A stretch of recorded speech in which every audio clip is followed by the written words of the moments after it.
Qizlar, bizani sog'lomlashishimiz, ozishimiz faqatgina qilayotgan dietamiz bilan bog'liq emas. Chunki bizani organizmimizga yetmayotgan vitamin, minerallar, gormonlarimizni buzilib ketganligi, kechqurun vaqtida uxlamasligimiz, uyqusizlik gormonlar buzilishiga olib keladi, asabiylikka olib keladi. Hammasi biri bilan shunchaki bog'liq. Dajiki oddiy qaddimizni tikka turib tutganimizda diafragmamiz to'g'ri ishlaydi va ichki organlarimizni mягкий massaj qiladi. Ichki organlarimizni yog'larini erishiga yaxshi yordam qiladi. Biza shunchaki ishga berilib ketgan-ku biza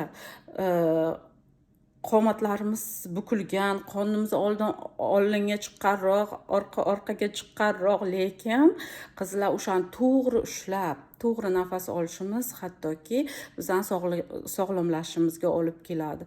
Hammasi biri bilan shunchalik bog'liqki, biron kun juda ilhomim kelib ketsa, bilganlarim haqida biron soat sizlarga yozishga обещать qilaman.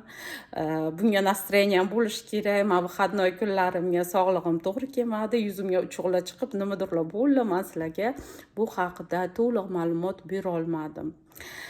Qizlar, podpisatsiya qilinglar. Birga sog'lomlashamiz, qizlarjonlar.